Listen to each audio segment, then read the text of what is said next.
Hi, my name's Tim, and today I'm going to read you The Big Orange Splot by Daniel Manus Pinkwater. Mr. Plumbeam lived on a street where all the houses were the same.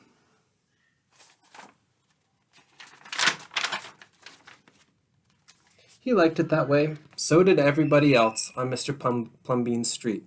This is a neat street, they would say. Then, one day,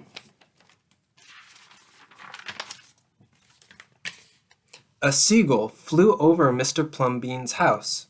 He was carrying a can of bright orange paint. Nobody knows why. And he dropped the can, nobody knows why, right over Mr. Plumbeam's house. It made a big orange splot on Mr. Plumbeam's house. Ooh, too bad, everybody said. Mr. Plumbeam will have to paint his house again. I suppose he will, said Mr. Plumbeam.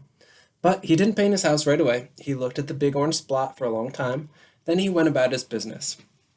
His neighbors got tired of seeing that big orange spot. Somebody said, "Mr. Plumbeam, we wish you'd get around to painting your house." "Okay," said Mr. Plumbeam.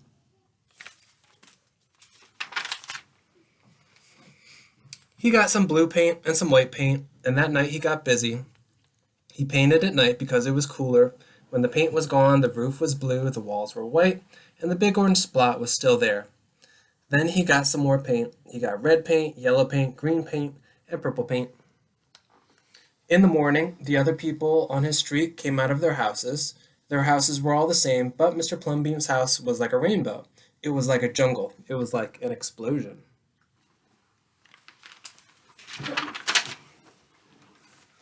There was that big orange spot, and there were pictures of little orange spots. There were stripes, and there were pictures of elephants and lions and pretty girls and steam shovels. The people said, "Plumbeam has popped his cork, flipped his wig, blown his stack, and dropped his stopper." They went about muttering. That day Mr. Plumbeam bought carpenter's tools. That night he built a tower on top of his roof, and he painted a clock tower.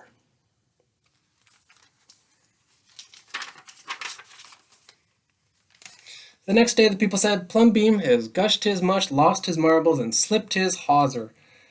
They decided they would pretend not to notice.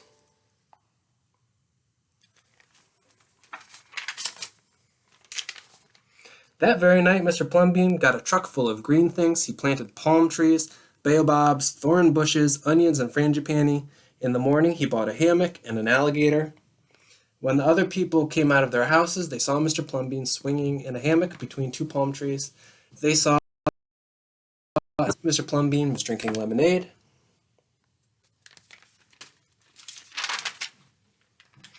Plumbeam has gone too far. This used to be a neat street. "Plumbeam, what have you done to your house?" the people shouted. "My house is me and I am it. My house is where I like to be, and it looks like all my dreams," Mr. Plumbeam said. The people went away. They asked the man who lived next door to Mr. Plumbeam to go and talk with him. Tell him we all liked it before he changed his house. Tell him that his house has got to be the same as ours because we have a neat street.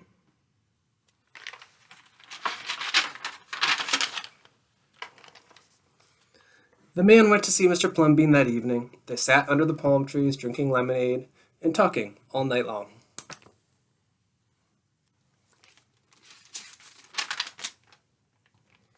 Early the next morning, the man went to get lumber and rope and nails and paint. When the people came out of their houses, they saw a red and yellow ship next door to the house of Mr. Plumbeam.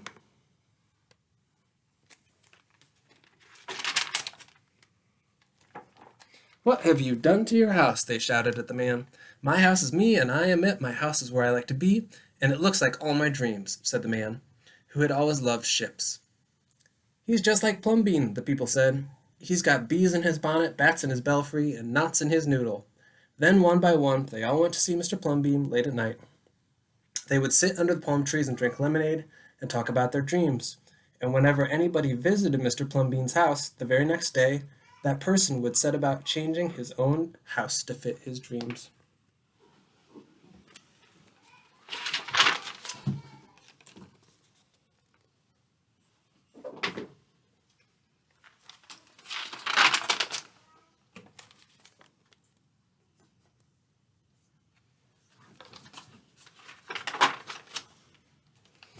Whenever a stranger came to the street of Mr. Plumbean and his neighbors, the stranger would say, "This is not a neat street."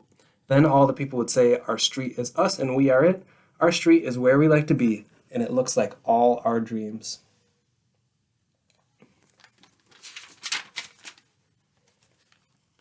The end. Thanks for watching.